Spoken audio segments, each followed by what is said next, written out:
إن الحمد لله نحمده تعالى ونستعينه ونؤمن به ونتوكل عليه ونعوذ بالله من شرور أنفسنا ومن سيئات أعمالنا. أشهد أن لا إله إلا الله وحده لا شريك له وأشهد أن محمدا عبده ورسوله أرسله بالهدى ودين الحق ليظهره على الدين كله ولو كره المشركون. أما بعد فإن أصدق الكلام كلام الله وأحسن السنن سنن محمد صلى الله عليه وسلم وشر الأمور محدثاتها وكل محدثة بدعة وكل بدعة ضلالة وكل ضلالة في النار. أعوذ بالله السميع العليم من الشيطان الرجيم. بسم الله الرحمن الرحيم. يا أيها الذين آمنوا اتقوا الله حق تقاته ولا تموتن إلا وأنتم مسلمون. بسم الله الرحمن الرحيم. الرجال قوامون على النساء بما فضل الله بعضهم على بعض وبما أنفقوا من أموالهم.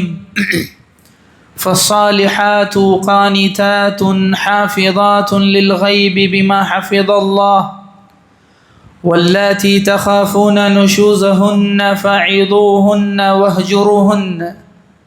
واهجروهن في المضاجع واضربوهن فإن أطعنكم فلا تبغوا عليهن سبيلا إن الله كان عليا كبيرا. സ്നേഹമുള്ള സഹോദരന്മാരെ, സഹോദരിമാരെ, സത്യവിശ്വാസികളെ, വിശ്വാസിനികളെ, റബ്ബ് സുബ്ഹാനഹു വ തആലയെ സൂക്ഷിച്ച് തഖ്വ ഉള്ളവരായി ജീവിക്കണം എന്ന് ഓർമ്മപ്പെടുത്തുകയാണ്, വസിയ്യത്ത് ചെയ്യുകയാണ്. അള്ളാഹുവിൻ്റെ പരിശുദ്ധ ദീനുൽ ഇസ്ലാം അത് എല്ലാ രംഗത്തും പരിശോധിച്ചു നോക്കിയാൽ സമ്പൂർണ്ണമാണ്, ഏറ്റവും നീതിപൂർവമാണ്, ഏറ്റവും മധ്യമ നിലപാടുള്ളതാണ്. അതിൽ അതിര് കവിച്ചിലോ അല്ലെങ്കിൽ വളരെ നിസ്സാരമായി തള്ളിക്കളയുകയോ ചെയ്യുന്ന അവസ്ഥയില്ല എന്നൊക്കെ നമുക്കറിയാം. പ്രത്യേകിച്ച് ഇസ്ലാമിനെതിരെ ഇസ്ലാമിൻ്റെ ശത്രുക്കൾ മുസ്ലിം സമൂഹത്തെ തകർക്കാനും മുസ്ലിം കുടുംബങ്ങളെ ശിഥിലമാക്കാനുമുള്ള ആസൂത്രിതമായ ശ്രമങ്ങളും കൊണ്ടുപിടിച്ച പ്രചരണങ്ങളും നടത്തുന്ന ഈ കാലഘട്ടത്തിൽ പ്രിയമുള്ള വിശ്വാസികളെ, വിശ്വാസിനികളെ, കുടുംബത്തിലും ആണും പെണ്ണും തമ്മിലുള്ള സമീകരണങ്ങളിലുമൊക്കെ ഇസ്ലാമിൻ്റെ കാഴ്ചപ്പാട് എന്താണ് എന്ന് കൃത്യമായി മനസ്സിലാക്കുകയും അത് ശരിയായ വിധത്തിൽ കുടുംബത്തിൽ, സമൂഹത്തിൽ പ്രയോഗവൽക്കരിക്കുകയും ചെയ്യുക എന്നത് അനിവാര്യമായ ഒരു ഘട്ടത്തിലാണ് നമ്മളുള്ളത്. ഇസ്ലാമിനെ സംബന്ധിച്ചിടത്തോളം റസൂലുള്ളാഹി സ്വല്ലല്ലാഹു അലൈഹി വസല്ലമയോട് ചോദിക്കപ്പെട്ടല്ലോ, അയ്യുന്നാസി അഹഖു ബിഹുസ്നി സഹാബതി, അള്ളാഹുവിൻ്റെ റസൂലെ, ഞാൻ ഏറ്റവും കൂടുതൽ, ഏറ്റവും നന്നായി എൻ്റെ സുഹബത്ത്, എൻ്റെ സഹജീവിതം ഞാൻ ആരോടാണ് കൂടുതൽ ജീവിക്കേണ്ടത് എന്ന് ചോദിച്ചപ്പോൾ റസൂലുള്ളാഹി സ്വല്ലല്ലാഹു അലൈഹി വസല്ലം പറഞ്ഞു, ഉമ്മുക, നിൻ്റെ ഉമ്മയോടാണ്. സുമ്മ അയ്യു, പിന്നെ ആരെന്ന് ചോദിച്ചപ്പോൾ പറഞ്ഞു സുമ്മ മൻ, പിന്നെ ആരെന്ന് ചോദിച്ചപ്പോൾ വീണ്ടും പറഞ്ഞു ഉമ്മുക, നിൻ്റെ ഉമ്മയാണ്. ആദ്യം 3 പ്രാവശ്യവും ഉമ്മ കടന്നു വരുന്ന അത്രയും സ്ത്രീകളുമായി നല്ല രീതിയിൽ സഹവസിക്കണം. അത് ഉമ്മയായാൽ അങ്ങനെ, അതുപോലെ തന്നെ ഭാര്യയും പെൺകുട്ടികളോടുമൊക്കെ ശരിയായ രീതിയിൽ സഹവസിക്കണം എന്ന് കൃത്യമായി പഠിപ്പിക്കപ്പെട്ട ദീനാണ് നമ്മുടെ ദീൻ എന്ന കാര്യം പ്രിയമുള്ളവരെ നമ്മൾ തിരിച്ചറിയേണ്ടതുണ്ട്. ഇസ്ലാമിൽ സ്ത്രീകളെ കണക്കാക്കിയ വിധവും അതിൻ്റെ രീതിയുമൊക്കെ മനസ്സിലാക്കുന്നതിന് മുമ്പ് പ്രിയമുള്ളവരെ, ഒരു ആമുഖമെന്നോണം ചില കാര്യങ്ങൾ നമ്മുടെ മനസ്സിൽ നമ്മൾ ഉറപ്പിച്ചു വെക്കേണ്ടതുണ്ട്. അതിലൊന്നാമത്തെ കാര്യം, അള്ളാഹു സുബ്ഹാനഹു വ തആല ആണാകട്ടെ പെണ്ണാകട്ടെ അവൻ്റെ അടിമയായിരിക്കുക എന്ന ഒരു വലിയ മഹനീയമായ സ്ഥാനം നമുക്ക് തന്നിട്ടുണ്ട്. യഥാർത്ഥത്തിൽ ഒരു മനുഷ്യൻ അടിമയാവുക എന്നത് ഒരു കുറവാണ്, അടിമയായി തീരുക എന്നതൊരു കുറവാണ്. പക്ഷേ അള്ളാഹുവിൻ്റെ അടിമയാവുക എന്ന് പറഞ്ഞാൽ അത് പൂർണ്ണതയാണ്. സാധാരണഗതിയിൽ ഒരു അടിമ എന്നാൽ അതൊരു കുറവാണ്, ഒരു ന്യൂനതയാണ്. എന്നാൽ അള്ളാഹുവിൻ്റെ അടിമയാകുക എന്ന് പറഞ്ഞാൽ അതൊരു പൂർണ്ണതയും മഹനീയമായ സ്ഥാനവുമാണ്.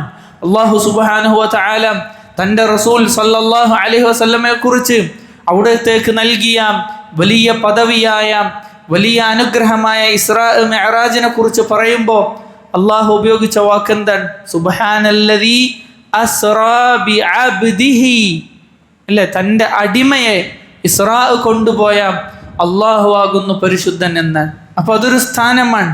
അള്ളാഹുവിൻ്റെ അടിമ ആയിരിക്കുമ്പോൾ ഒരു അടിമയെ സംബന്ധിച്ചിടത്തോളം അവൻ തൻ്റെ ഉടമയെ അനുസരിക്കുക എന്നത് അവൻ്റെ ബാധ്യതയാണ്. അപ്പോഴാണ് അവൻ അടിമയാകുന്നത്. തൻ്റെ ഉടമയെ എത്രത്തോളം അവൻ അനുസരിക്കുന്നുണ്ടോ അത്രത്തോളം നല്ല അടിമയായി ഒരാൾക്ക് മാറാൻ സാധിക്കും. ഒരു മനുഷ്യൻ അള്ളാഹു സുബ്ഹാനഹു വ തആലയുടെ അടിമയാണ് എങ്കിൽ അള്ളാഹു സുബ്ഹാനഹു വ തആല പറഞ്ഞു, ഫലാ വറബ്ബിക ലാ യുഅ്മിനൂന ഹത്താ യുഹക്കിമൂക ഫീമാ ശജറ ബൈനഹും. ഒരു വിശ്വാസി ഫലാ വറബ്ബിക്, അള്ളാഹുവാണ് സത്യം, നിന്റെ റബ്ബാണ് സത്യം. ലാ യുഅ്മിനൂൻ, അവർ മുഅ്മിനീങ്ങളാവുകയില്ല, അവരുടെ ഈമാൻ സമ്പൂർണ്ണമാവുകയില്ല.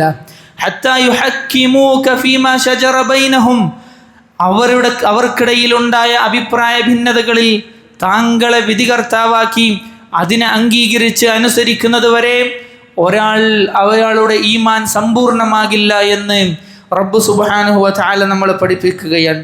സുമ്മ ലാ യജിദു ഫി അൻഫുസിഹിം ഹറജൻ മിമ്മാ ഖദൈത, അള്ളാഹുവിൻ്റെ കൽപ്പന പ്രകാരം നബി സല്ലല്ലാഹു അലൈഹി വസല്ലം നടപ്പാക്കിയ വിധിയിൽ അവൻ്റെ മനസ്സിൽ ഒരു ചെറിയ പോറൽ പോലും, ചെറിയ അനിഷ്ടം പോലും ഉണ്ടാകാൻ പാടില്ല. സമ്പൂർണമായി അവൻ കീഴൊതുങ്ങണം. അങ്ങനെയുള്ള അടിമയാണ് അള്ളാഹുവിങ്കിൽ ആദരിക്കപ്പെട്ട, സ്ഥാനം ലഭിക്കപ്പെട്ട സമ്പൂർണനായ ശരിയായ അടിമ, ശരിയായ വിശ്വാസി എന്ന കാര്യം ആദ്യം നമ്മുടെ ഖൽബിൽ നമ്മൾ ഉറപ്പിച്ചു വെക്കണം. വമാ കാന ലിമുഅ്മിനിൻ വലാ മുഅ്മിന, ഒരു വിശ്വാസിയായ ആണാകട്ടെ പെണ്ണാകട്ടെ, ഇദാ ഖദല്ലാഹു വ റസൂലുഹു അംറൻ, അള്ളാഹുവും റസൂലും ഒരു കാര്യത്തിൽ ഒരു തീരുമാനം പറഞ്ഞാൽ, അയ്യകൂന ലഹുമുൽ ഖിയറ, അവന് പിന്നെ അതിൽ തിരഞ്ഞെടുക്കാനുള്ള ഓപ്ഷനില്ല. അള്ളാഹുവും റസൂലും ഒരു കാര്യത്തിൽ ഒരു തീരുമാനം പറഞ്ഞാൽ പിന്നെ തൻ്റെ ബുദ്ധിക്ക് യോജിച്ചത് ഇതാണ്, സമൂഹത്തിന് യോജിച്ചത് ഇതാണ്, തൻ്റെ സാമ്പത്തികമായ അവസ്ഥകൾക്ക് യോജിച്ചത് ഇതാണ് എന്ന് പറഞ്ഞുകൊണ്ട് അവനെ ഖുർആനിനും സുന്നത്തിനും എതിരായ ഒരു ഓപ്ഷൻ, ഒരു തീരുമാനം എടുക്കാൻ സാധിക്കുകയില്ല. അങ്ങനെ പാടുള്ളതല്ല എന്ന് റബ്ബ് സുബ്ഹാനഹു വ തആല നമ്മൾക്ക് പഠിപ്പിച്ചു തന്നിട്ടുണ്ട്. വമൻ യഅസില്ലാഹ വ റസൂലഹു ഫഖദ് ضل ضلالا മുബീന, അങ്ങനെ ആരെങ്കിലും അള്ളാഹുവിനോടും റസൂലിനോടും അനുസരണക്കേട് കാണിച്ച് പിന്തി നിന്നാൽ ഫഖദ് ضل ضلالا മുബീന, അവൻ വ്യക്തമായ വഴികേടിലാണ് എന്ന് റബ്ബ് സുബ്ഹാനഹു വ തആല പറഞ്ഞു. സഹോദരങ്ങളെ, മഹാനായ അലി ഇബ്നു അബി താലിബ് റളിയല്ലാഹു അൻഹു പറഞ്ഞു, ലൗ കാന അദ്ദീനു ബിർറഅയി, അല്ലാഹുവിൻ്റെ ദീന് ഓരോരുത്തരുടെയും ബുദ്ധിക്കും അഭിപ്രായത്തിനും അനുസരിച്ചാണ് സ്ഥാപിക്കപ്പെട്ടത് എങ്കിൽ ഖുഫയിൽ തടവുക എന്നൊരു മസ്അല ഉണ്ടല്ലോ, അല്ലേ? വുദു എടുക്കുമ്പോൾ കാല് കഴുകുന്നതിന് പകരം ഞെരിയാണി മറയുന്ന സോക്സ് ധരിച്ച, ഖുഫ ധരിച്ച ഒരാളാണെങ്കിൽ അയാൾക്ക് ഖുഫയുടെ മുകളിലാണ് തടവേണ്ടത്. അലി ഇബ്നു അബി താലിബ് റളിയല്ലാഹു അൻഹു പറയാൻ, ബുദ്ധിയാണ് ദീനിൻ്റെ അടിസ്ഥാനമെങ്കിൽ ബുദ്ധി വേണം, ദീനിൽ ബുദ്ധി ആവശ്യമാണ്. എന്നാൽ എല്ലാ കാര്യത്തിലും മനുഷ്യൻ്റെ ബുദ്ധിയോട് യോജിക്കുന്നുണ്ടോ എന്ന് പരിശോധിച്ച് സ്വീകരിക്കുകയും തള്ളുകയും ചെയ്യണമെങ്കിലോ, അങ്ങനെയാണ് ദീനെങ്കിലോ, അലി ഇബ്നു അബി താലിബ് റളിയല്ലാഹു അൻഹു പറയാൻ, നിങ്ങളോട് അള്ളാഹുവിൻ്റെ റസൂൽ ഖുഫയുടെ അടിയിൽ തടവാൻ പറയായിരുന്നു. കാരണം നമ്മൾ ചവിട്ടി നിൽക്കുന്ന അടിഭാഗത്തിലല്ല ചളി ഉണ്ടാവുക. പക്ഷേ എന്താ നബി സല്ലല്ലാഹു അലൈഹി വസല്ലം പറഞ്ഞത്? ഖുഫയുടെ മുകളിൽ തടവാനാണ്. ഒരു സഹാബി പോലും ചോദ്യം ചെയ്തില്ല, എന്താ നബിയെ അടിയിൽ തടവണ്ട, അവിടെ അല്ല ചെളി എന്ന് ചോദ്യം ചെയ്തോ? ഒരിക്കലും ഒരു സഹാബിയും ചെയ്തിട്ടില്ല. അപ്പോൾ സഹോദരങ്ങളെ, അള്ളാഹുവും റസൂലും ഒരു കാര്യത്തിൽ ഒരു തീരുമാനം പറഞ്ഞിട്ടുണ്ട് എങ്കിൽ പിന്നെ അവിടെ വിശ്വാസികൾക്ക് ബുദ്ധി കൊണ്ട് ഒരു ചോദ്യം, ഒരു എതിർപ്പ് ഉണ്ടാവുക എന്നത് പാടുള്ളതല്ല. എന്തുകൊണ്ടങ്ങനെ? കാരണം നമ്മളെക്കാൾ നമ്മളെക്കുറിച്ചറിയുന്ന, നമ്മളെക്കാൾ നമ്മുടെ അവസ്ഥാന്തരങ്ങളെക്കുറിച്ചറിയുന്ന ഹക്കീമായ അലീമായ എല്ലാം അറിയുന്ന റബ്ബാണ് ഈ ദീനിൻ്റെ നിയമങ്ങളും ഇതിൻ്റെ വിശ്വാസ ആചാരാനുഷ്ഠാനങ്ങളും നമ്മളെ പഠിപ്പിച്ചിട്ടുള്ളത്. അതുകൊണ്ട് നമ്മുടെ മനസ്സിനെ നമ്മുടെ ചിന്തകൾക്ക് യോജിച്ചാലും ഇല്ലെങ്കിലും ഓരോ മനുഷ്യൻ്റെയും ബുദ്ധി വ്യത്യസ്തമാണ്, ഓരോരുത്തരുടെയും ചിന്താശേഷികൾ വ്യതിരിക്തമാണ്. അങ്ങനെ ഓരോരുത്തരും അവനവൻ്റെ ഗ്രാഹ്യതക്കനുസരിച്ച് ദീനിൻ്റെ നിയമങ്ങൾ നിശ്ചയിക്കാൻ തുടങ്ങിയാൽ ഓരോ വ്യക്തിക്കും ഓരോ മതമായിരിക്കും, ഓരോ വ്യക്തിക്കും ഓരോ ദീനായിരിക്കും. അതുകൊണ്ട് തന്നെ അത് പ്രായോഗികമോ ബുദ്ധിക്ക് യോജിക്കുന്നതോ അല്ല എന്ന് നമ്മൾക്ക് തിരിച്ചറിയാൻ സാധിക്കണം. അതുകൊണ്ടല്ലേ റബ്ബ് സുബ്ഹാനഹു വ തആല പറഞ്ഞില്ലേ, അലാ യഅലമു മൻ ഖലഖ വഹുവൽ ലതീഫുൽ ഖബീർ. എല്ലാത്തിനെയും പടച്ച അള്ളാഹുവിന് നന്നായി അറിയില്ലേ? അള്ളാഹുവിന് അറിയാം ആണിന് യോജിച്ചത് എന്താണ്, പെണ്ണിന് യോജിച്ചത് എന്താണ്, ആണും പെണ്ണും ഒരുമിച്ച് ജീവിക്കുമ്പോൾ എങ്ങനെയായിരിക്കണം എന്ന് കൃത്യമായി നമ്മളെക്കാൾ നന്നായി അറിയുന്നത് റബ്ബ് സുബ്ഹാനഹു വ തആലക്കാണ് എന്ന് നമ്മൾ തിരിച്ചറിയേണ്ടതുണ്ട്. അള്ളാഹു പറഞ്ഞു, വതമ്മത് കലിമതു റബ്ബിക സിദ്ഖൻ വഅദ്ല. അള്ളാഹുവിൻ്റെ കലിമത്താകുന്ന ഖുർആൻ, അതിൻ്റെ നിയമങ്ങൾ, അതിൻ്റെ ആശയങ്ങൾ, അതിൻ്റെ ആദർശങ്ങൾ സിദ്ഖൻ വഅദ്ല, അതിൽ രണ്ട് കാര്യമുണ്ട്. ഒന്ന് സിദ്ഖാൻ, സത്യസന്ധതയാണ്. രണ്ടാമത്തേത് അദ്ലാണ്, നീതിയാണ്. പരിശുദ്ധ ഖുർആനിൻ്റെ അഖ്ബാറുകൾ മഹാനായ ശൈഖുൽ ഇസ്ലാം വിശദീകരിച്ചതുപോലെ സിദ്ഖുൽ അഖ്ബാർ, അതിൻ്റെ സന്ദേശങ്ങൾ, ഖുർആൻ അറിയിച്ചു തന്ന വർത്തമാനങ്ങൾ, വൃത്താന്തങ്ങൾ, ചരിത്ര സംഭവങ്ങൾ, അത് സത്യസന്ധമാണ്, അതിൽ കളവുകളില്ല. അതുപോലെ തന്നെ അദ്ലുൻ ഫിൽ അഹ്കാം, അതിൻ്റെ വിധിവിലക്കുകൾ അത് നീതിപൂർണമാണ്, അതിൽ അനീതിയില്ല, അക്രമമില്ല എന്ന് അള്ളാഹുവിൻ്റെ ഈ ആയത്തിൽ നിന്ന് നമുക്ക് മനസ്സിലാക്കാൻ സാധിക്കും. നോക്കൂ നിങ്ങൾ സഹോദരങ്ങളെ, എല്ലാ നിലക്കും ചിലപ്പോൾ നമുക്ക് ബുദ്ധിക്ക് യോജിക്കുന്നില്ല, അല്ലെങ്കിൽ നമ്മളുടെ ചിന്തക്ക് ഗ്രാഹ്യശേഷിക്ക് മനസ്സിലാക്കാൻ സാധിക്കുന്നില്ല എന്നതുകൊണ്ട് ദീനിലെ ഏതെങ്കിലും ഒരു കാര്യം നമുക്ക് തട്ടിക്കളയാൻ സാധിക്കുമോ? അങ്ങനെ തട്ടിക്കളയുക എന്ന അടിസ്ഥാനം തന്നെ ബുദ്ധിക്ക് യോജിക്കാത്തതാണ്. നിങ്ങൾ ആലോചിച്ചു നോക്കൂ, വളരെ വിദ്യാഭ്യാസമുള്ള വിവരമുള്ള വിശ്വസ്തരായ ഒരു പറ്റം ഡോക്ടർമാർ ഒരു രോഗിയോട് പറയുകയാണ്, വിവരമില്ലാത്ത വിദ്യാഭ്യാസമില്ലാത്ത ഒരു പാവം രോഗിയോട് വിശ്വസ്തരായ ഒരു പറ്റം ഡോക്ടർമാർ പറയാൻ, ഇന്ന് രാത്രി നിങ്ങൾക്ക് ഇങ്ങനെ ഒരു ഓപ്പറേഷൻ ചെയ്യണം, സർജറി ചെയ്യണം. പല ബിഷഗ്ഗരന്മാരുടെ അടുക്കലും അയാൾ അന്വേഷിച്ചു പോയി, എല്ലാവരും പറഞ്ഞു നിങ്ങൾക്ക് ഓപ്പറേഷൻ വേണം. ആ രോഗി വാശി പിടിക്കുകയാണെങ്കിലോ, നിങ്ങൾ എന്തുകൊണ്ട് എനിക്ക് ഓപ്പറേഷൻ വേണം, നിങ്ങളതിൻ്റെ കാരണങ്ങളൊക്കെ വിശദമായി പറഞ്ഞു തരൂ, മനസ്സിലാക്കൂ, എന്താണ് ഈ ഓപ്പറേഷൻ്റെ പ്രോസസ്സ്, അതിൻ്റെ അവസ്ഥാന്തരങ്ങൾ എന്താണ്, അതിനുപയോഗിക്കുന്ന നിയമങ്ങൾ എന്താണ്, ഇതൊക്കെ പറഞ്ഞാൽ മനസ്സിലാകാത്ത രോഗി അയാൾ ഓപ്പറേഷനെ ഞാൻ സന്നദ്ധമല്ല, എനിക്കിത് കൃത്യമായി പഠിച്ച് മനസ്സിലാകുന്നത് വരെ ഞാൻ തയ്യാറല്ല എന്നൊരാൾ പറഞ്ഞാൽ ആളുകൾ ആരെയാണ് ആക്ഷേപിക്കുക?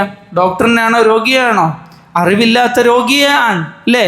കാരണം അയാൾക്ക് ഗ്രഹിക്കാൻ മനസ്സിലാക്കാൻ സാധിക്കുന്നില്ല എന്നതുകൊണ്ട് പഠിച്ചു മനസ്സിലാക്കിയ അറിവുള്ള അനേകം ബിഷഗ്ഗരന്മാരെ നമ്മൾ തള്ളുകയില്ല, ആക്ഷേപിക്കുകയില്ല. അതിനേക്കാളപ്പുറത്ത് നമ്മുടെ ഭാവി ഭൂതവർത്തമാനങ്ങൾ അറിയുന്ന, നമ്മുടെ കണ്ണിമ വെട്ടുന്നതറിയുന്ന റബ്ബ് സുബ്ഹാനഹു വ തആല നിശ്ചയിച്ചു തന്ന ശരീഅത്തിന്റെ നിയമങ്ങൾ, പ്രിയമുള്ള സഹോദരങ്ങളെ, നമ്മൾക്ക് മനസ്സിലായാലും ഇല്ലെങ്കിലും അതിന് കീഴൊതുങ്ങി ജീവിക്കുകയും അനുസരിക്കുകയും ചെയ്യുക എന്നതാണ് ശരീഅത്തിന്റെ താല്പര്യം എന്ന് നമ്മൾ മനസ്സിലാക്കുക. അപ്പോൾ ഈ അടിസ്ഥാന കാര്യങ്ങൾ ഹൃദയത്തിൽ വെച്ചുകൊണ്ട്, മനസ്സിൽ വെച്ചുകൊണ്ട്, പ്രിയമുള്ളവരെ, ഈ കാര്യങ്ങളൊക്കെ ഉറപ്പിച്ചുകൊണ്ട് മാത്രമാണ് ഇസ്ലാമിലെ ആണും പെണ്ണും തമ്മിലുള്ള സമീകരണങ്ങളും അതിൻ്റെ നിയമങ്ങളും അതിൻ്റെ ഉയർച്ച താഴ്ചകളുമൊക്കെ നമ്മൾക്ക് മനസ്സിലാക്കാൻ സാധിക്കുന്നത്. നോക്കൂ നിങ്ങൾ, അല്ലാഹു സുബ്ഹാനഹു വ തആല ആണിനെയും പെണ്ണിനെയും പടച്ചത് ഒരുപോലെയല്ല എന്ന കാര്യം ഏതൊരു കണ്ണ് തുറന്നു നോക്കുന്ന ഏതൊരു മനുഷ്യനും മനസ്സിലാക്കാവുന്ന കാര്യമാണ്. ബുദ്ധിയുള്ള, കണ്ണുള്ള, കാതുള്ള ഒരാളും നിഷേധിക്കാത്ത കാര്യമാണ്. ആണ് വേറെയാണ്, പെണ്ണ് വേറെയാണ്. അതുകൊണ്ടല്ലേ റബ്ബ് പറഞ്ഞത്, വല്ലൈലി ഇദാ യഗ്ശാ വന്നഹാരി ഇദാ തജല്ല, ഇരുൾ മൂടിയ രാത്രിയും അതുപോലെ തന്നെ വെട്ടി പ്രകാശിക്കുന്ന പകലും രണ്ടും തമ്മിൽ വലിയ അന്തരമുള്ളതുപോലെ, വമാ ഖലഖദ് ദഖറ വൽ ഉൻസ, ആണും പെണ്ണും തമ്മിൽ വലിയ അന്തരമുണ്ട്, വ്യത്യാസമുണ്ട് എന്ന് അല്ലാഹു സുബ്ഹാനഹു വ തആല പറഞ്ഞില്ലേ? അതുപോലെ സൂറത്ത് ആൽ ഇംറാനിൽ നമുക്ക് കാണാം, വലൈസ ദഖറു കൽ ഉൻസ, ആണും പെണ്ണും ഒരുപോലെയല്ല.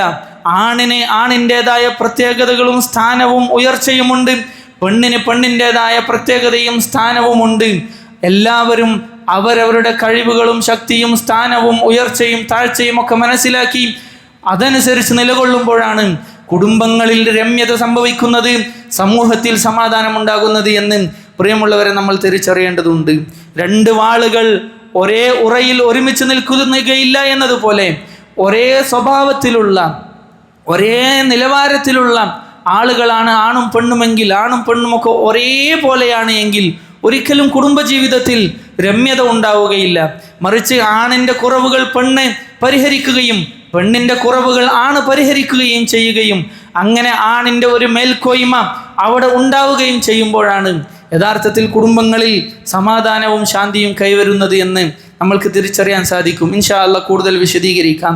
അതുപോലെ തന്നെ പ്രിയമുള്ളവരെ, നമ്മുടെ ദീൻ ആൺ പെൺ കാര്യങ്ങളിൽ വസത്താണ്, മധ്യമ നിലപാടാണ് എന്ന് നമുക്ക് കാണാൻ സാധിക്കും. ജാഹിലിയ കാലത്ത് ജീവനോടെ പെൺകുഞ്ഞുങ്ങളെ കുഴിച്ചു മൂടിയിരുന്ന കാലത്ത് വഇദൽ മൗഊദതു സുഇലത് ബിഅയ്യി ദംബിൻ ഖുതിലത്, ജീവനോടെ കുഴിച്ചിടപ്പെട്ട കുഞ്ഞുമക്കളോട് നാളെ മഹ്ശറിൽ എന്ത് തെറ്റ് ചെയ്തിട്ടാണ്, എന്ത് പാപം കാരണത്താലാണ് ഈ കുഞ്ഞിനെ നീ കുഴിച്ചു മൂടിയത് എന്ന് പിതാക്കളോട് ചോദ്യം ചെയ്യുമെന്ന താക്കീതുമായി പരിശുദ്ധ ഖുർആൻ അവതരിപ്പിക്കുകയും അങ്ങനെ സ്ത്രീകളോടുള്ള അക്രമവും അതിക്രമവും അവസാനിപ്പിക്കുകയും ചെയ്ത ഇസ്ലാം, എന്നാൽ സ്ത്രീകളുടെ കാര്യത്തിൽ അവരെ സ്വതന്ത്രമായി അവരെ അഴിച്ചുവിടുകയും പുരുഷന്മാർ ചെയ്യേണ്ടുന്ന ജോലികളൊക്കെ അവരുടെ തലയിൽ വെച്ച് കെട്ടുകയും അങ്ങനെ അവർക്ക് താങ്ങാൻ സാധിക്കാത്ത രീതിയിൽ അതിന് സ്വാതന്ത്ര്യമെന്നും അതുപോലെ തന്നെ സ്ത്രീ സമത്വം ഒക്കെയുള്ള മനോഹരമായ പേരിട്ട് ആണുങ്ങളെ പോലെ ജീവിക്കാൻ സ്ത്രീകളെ പ്രേരിപ്പിക്കുകയും അവസാനം തകർന്ന് കുടുംബവും തകർന്ന് പെണ്ണിൻ്റെ അവളുടെ പ്രത്യേകതകൾ തകർന്ന് അവളുടെ ശാരീരികവും മാനസികവുമായ എല്ലാ സന്തോഷവും ഇല്ലാതായി. അങ്ങനെയുള്ള ഒരു പാശ്ചാത്യൻ സംസ്കാരവുമല്ല, അങ്ങനെ അതിരുവിട്ട സ്ത്രീകളോട് അതിക്രമം പ്രവർത്തിക്കുന്ന അതിരുവിട്ട സംസ്കാരവുമല്ല, സ്ത്രീകളുടെ കാര്യത്തിൽ തീരെ ശ്രദ്ധയില്ലാത്ത അവരെ തോന്നിയതുപോലെ അഴിച്ചുവിടുന്ന സംസ്കാരവുമല്ല, മറിച്ച് അള്ളാഹുവിൻ്റെ ദീൻ മധ്യമമായ നിലപാടാണ് നമ്മൾക്ക് പഠിപ്പിച്ചിട്ടുള്ളത് എന്ന് നമുക്ക് കാണാൻ സാധിക്കും. സഹോദരങ്ങളെ, നിങ്ങൾ ഈ കേൾക്കുന്ന ഇപ്പോഴാണ് നമ്മുടെ നാട്ടിൽ ഈ സമത്വവും സ്വാതന്ത്ര്യമൊക്കെ കൂടുതൽ കേൾക്കാൻ തുടങ്ങിയത്.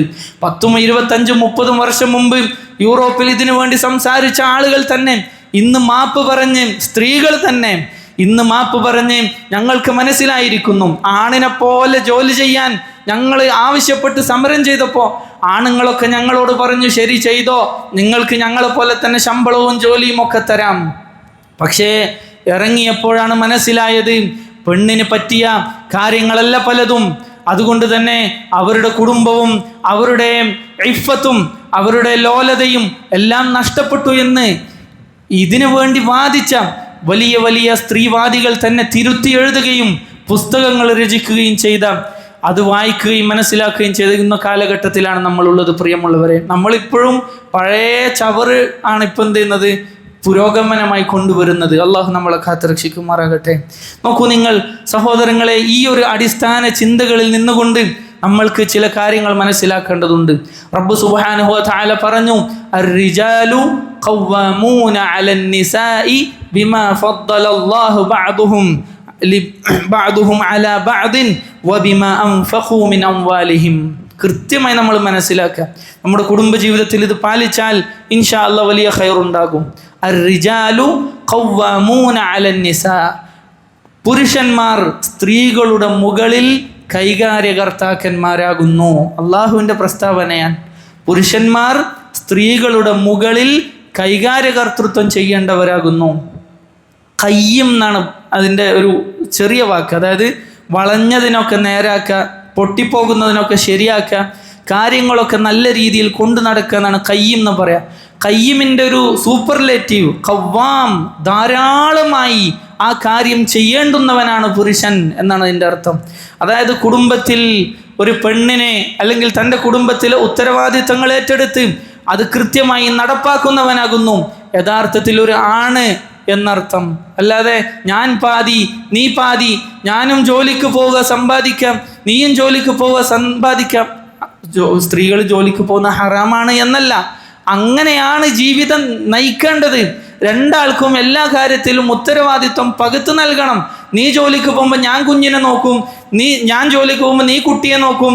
എന്ന രീതിയിൽ ഒരു സമ്പ്രദായം, ഒരു സംസ്കാരം, അതല്ല അടിസ്ഥാനം എന്ന് നമ്മൾ തിരിച്ചറിയേണ്ടതുണ്ട്. മറിച്ച് ആണാണ്, പുരുഷന്മാരാണ് ജോലിക്ക് പോവുകയും അധ്വാനിക്കുകയും വിയർക്കുകയും വെയിലുകൊള്ളുകയും അതുപോലെ തന്നെ ടെൻഷൻ അടിക്കുകയും പ്രതിസന്ധികളിൽ നേരെ ധൈര്യത്തോടു കൂടി നേരെ നിന്ന് നേരിടുകയും ചെയ്യേണ്ടത് ആണുങ്ങളാണ്, പുരുഷന്മാരാണ്. അത് അവരുടെ ഉത്തരവാദിത്വമാണ്.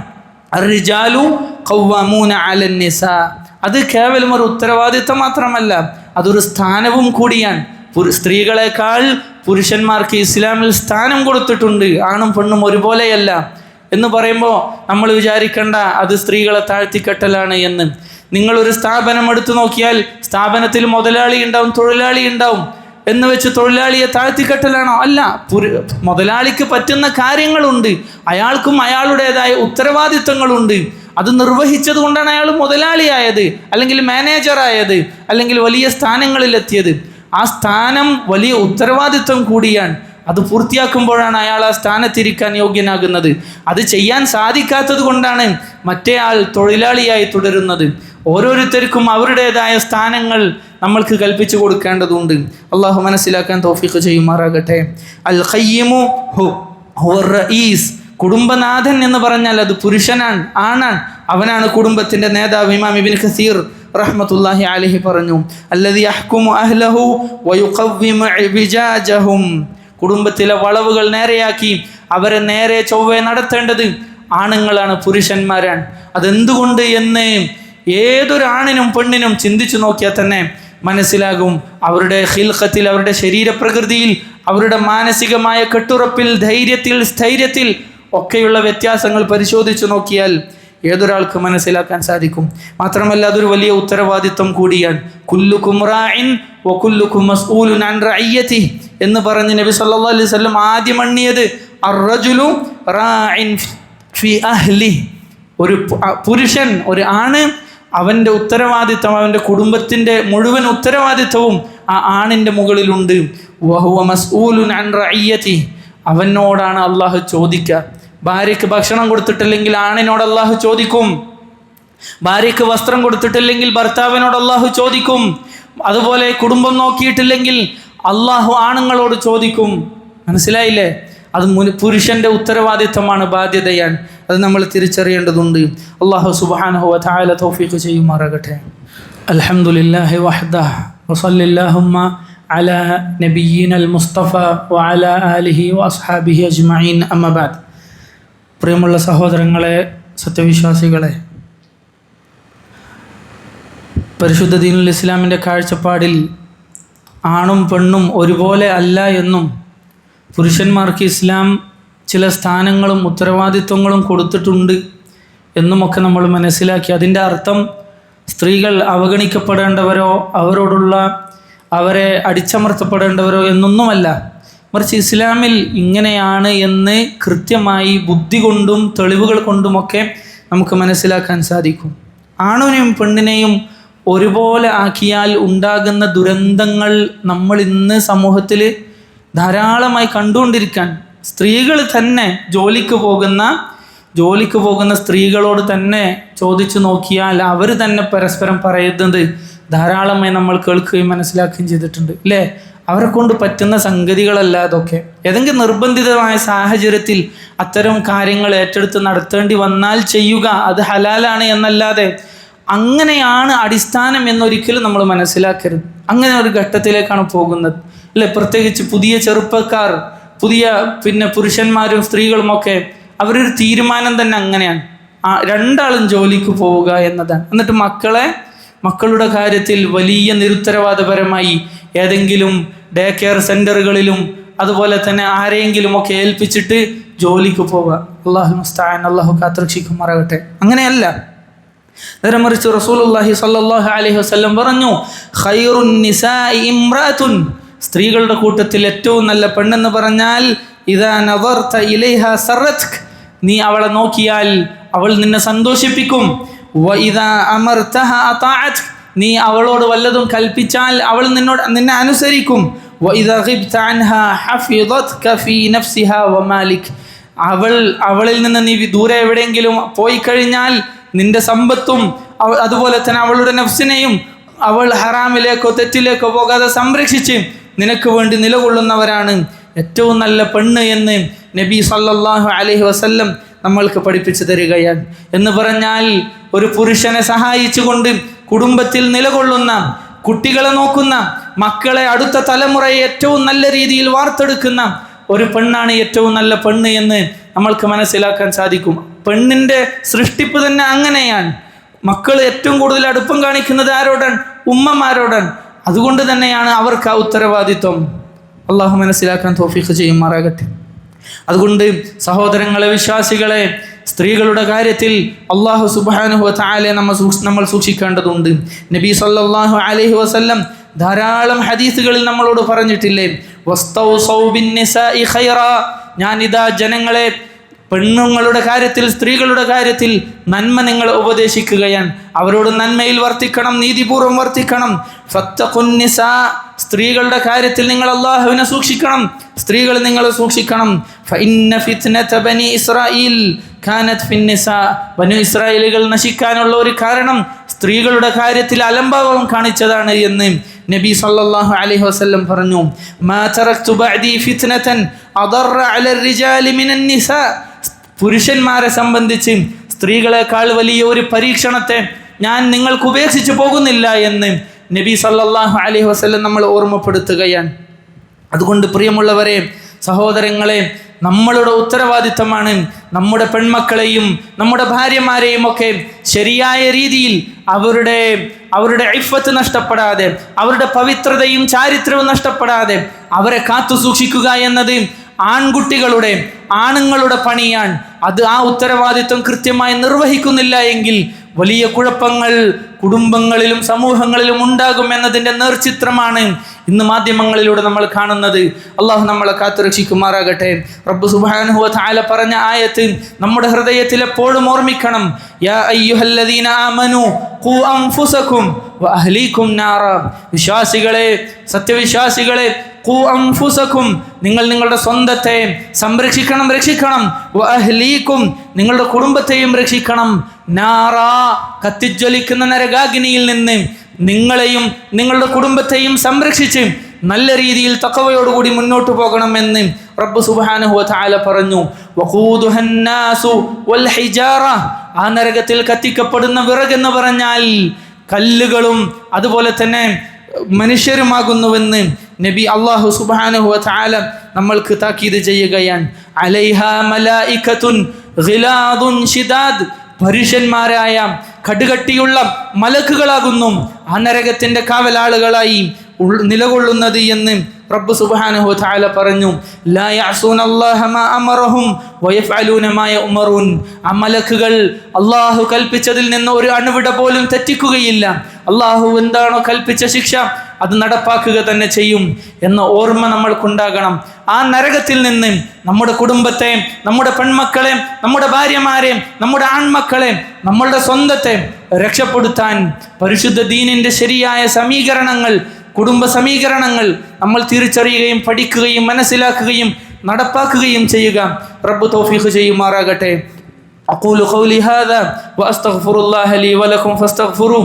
ربنا آتنا في الدنيا حسنة وفي الآخرة حسنة وقنا عذاب النار. اللهم اغفر للمؤمنين والمؤمنات والمسلمين والمسلمات الأحياء منهم والأموات إنك مجيب الدعوات يا قاضي الحاجات. آمين آمين برحمتك يا أرحم الراحمين. وصل اللهم على نبينا محمد